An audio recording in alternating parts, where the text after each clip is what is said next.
Standard codes, such as what I just explained as an example of the master format, was originally designed for only building construction work and elements. So it is difficult to include various construction activities for other types of facilities or activities. For example, if you have an infrastructure project.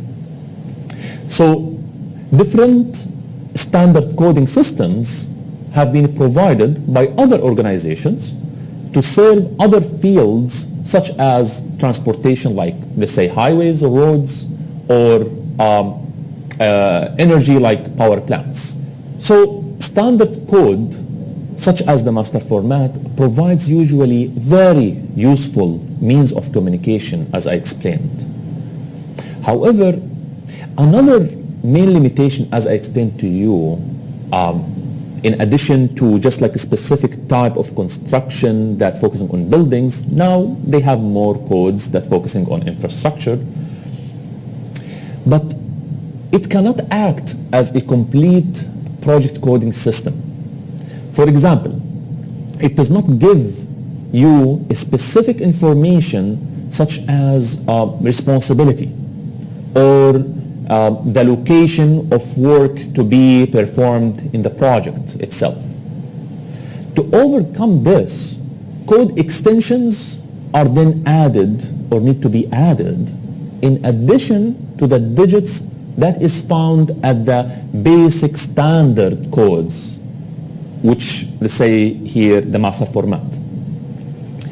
So the other type in our module today to explain is the project code. If you notice here, the definition is also exactly the same. It's a systematic classification and categorization of all items of work or cost pertaining, but to what? To a specific project. The definition for the standard code was focusing to what? To a specific construction type. So the standard code then will be integrated within the project code to make the project code for your construction project. So let's take here a project code example. There is many examples, but I will share one with you to have an idea what to expect about a project code. It could look like this.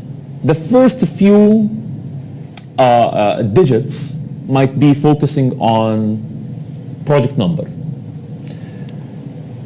The second one focusing on an area facility code, and that could be a geographical or a physical feature in your project. And here it comes the integration from the standard code.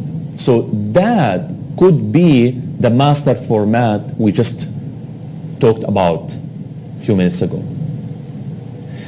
And the last digit could be something that's sometimes referred to as distribution code, which is we have all this item, work element, but we want to focus only on a labor or a material or an equipment, etc. So let's take here an example. If I give you this number, 14, let's say NB07, let's have 13, let's say 033546, and then let's say 1. In this example, for project code example, we can then, when we look at that based on what I just explained, the 14 could be referred to when the job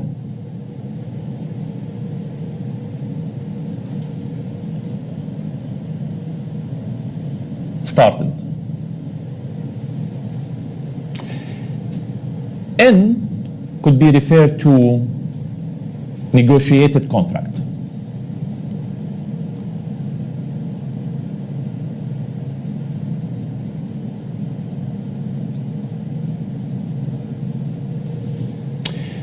B could refer to a building construction.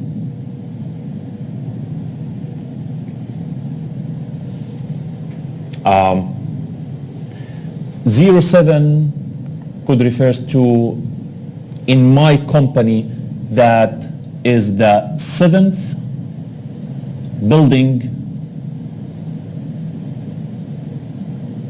that I did this year. Now 13, I told you this is an area facility that highlighted a geographical feature. So this could be, I'm referring to the 13th floor in my building. This number then will go back to the standard code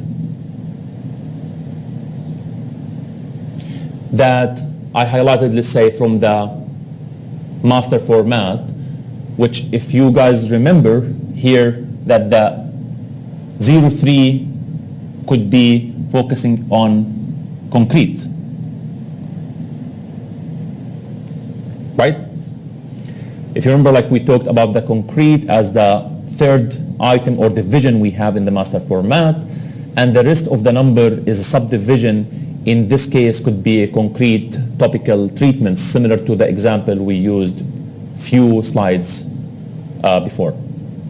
And the number 1 here, as its distribution code I explained to you, maybe I'm referring to all that as just highlight the labor component in that element or that item. So I have an example here focusing on when the job started in my negotiated contract, building construction, and this is the 7th building that I've been doing this year in my company, that I'm referring. Look at the 13th.